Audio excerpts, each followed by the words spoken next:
بسم اللہ الرحمن الرحیم۔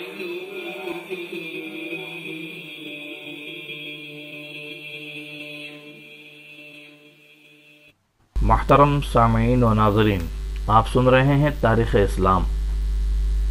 ماقبل میں حضور اکرم صلی اللہ علیہ وسلم کا اپنے گھر سے دعوت الہی کو شروع کرنا اور چھپ کے اللہ کے دین کی دعوت دینا، اس کو ذکر کر چکے ہیں، اور یہ بھی بیان ہو چکا ہے کہ آئندہ قسط میں یعنی اس قسط میں کوہ صفا پر آپ صلی اللہ علیہ وسلم نے اعلان حق کو کس طرح سے کھلے عام کیا۔ جب اللہ تبارک و تعالی کی طرف سے یہ حکم نازل ہوا، فاصدع بما تؤمر، تم کو جو کچھ حکم دیا گیا ہے اسے کھول کر سناؤ، اوپن کر کے سناؤ۔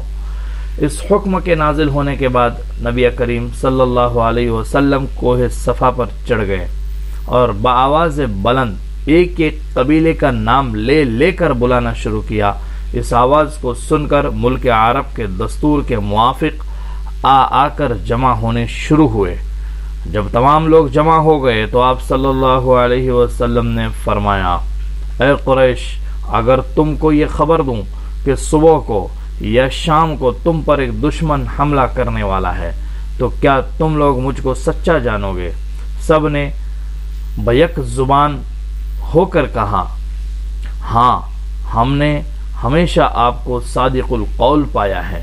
یہ جواب سن کر آپ صلی اللہ علیہ وسلم نے فرمایا، اچھا، میں تم کو خبر دیتا ہوں کہ اللہ کا عذاب نزدیک ہے، اس پر ایمان لاؤ تاکہ عذاب الہی سے بچ جاؤ۔ یہ سنتے ہی عام قریش ہنس پڑے۔ ابو لہب نے کہا، تجھ پر ہلاکت ہو، کیا تو نے ہم کو اسی لیے جمع کیا تھا؟ اس کے بعد مجمع منتشر ہو گیا اور سارے لوگ اپنے اپنے گھروں کو باتیں بناتے ہوئے چلے آئے۔ ابو لہب کے اٹھتے ہی سورہ تبت یدا ابی لہب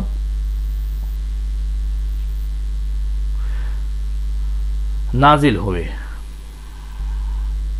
آپ صلی اللہ علیہ وسلم نے حضرت علی رضی اللہ تعالی عنہ کو حکم دیا کہ ایک مہمان نوازی اور ضیافت کا انتظام کرو۔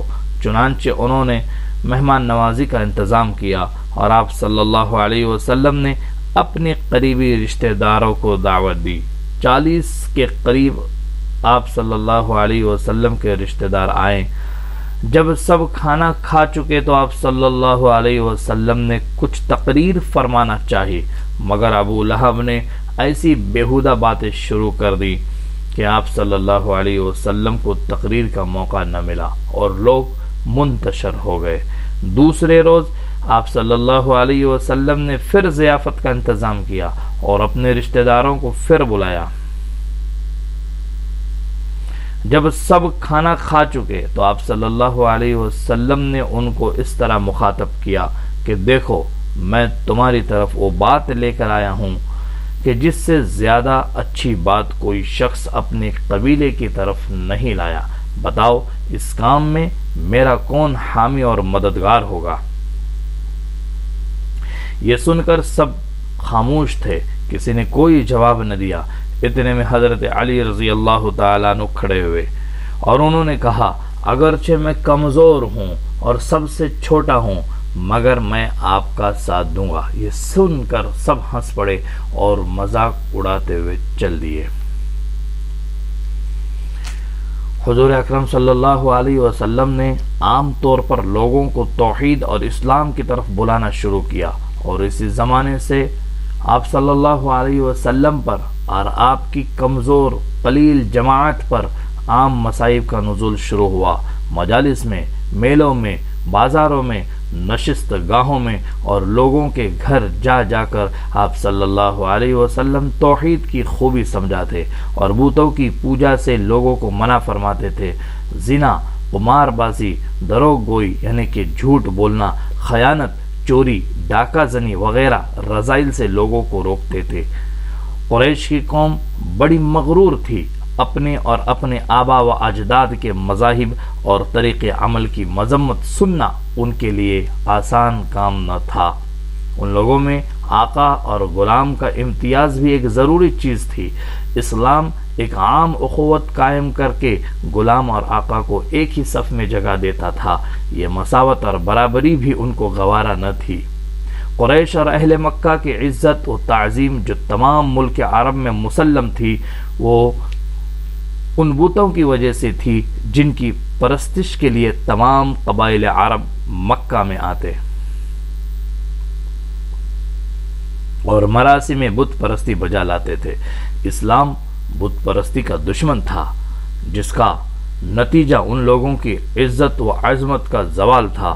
بڑے بڑے سردار اور ذی عزت لوگ یہ کسی طرح گوارا نہیں کر سکتے تھے کہ وہ نبی کریم صلی اللہ علیہ وسلم کو نبی اور رسول مان کر اپنی سرداری کے مقام سے دستبردار ہوں اور آپ کی اطاعت کا بوجھ اپنی گردن پر رکھیں۔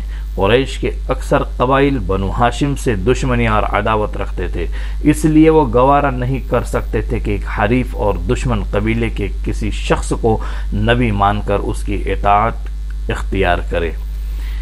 اس اعلانیہ تبلیغ کا نتیجہ یہ ہوا کہ تمام قریش مخالفت پر مستعد اور تیار ہو گئے۔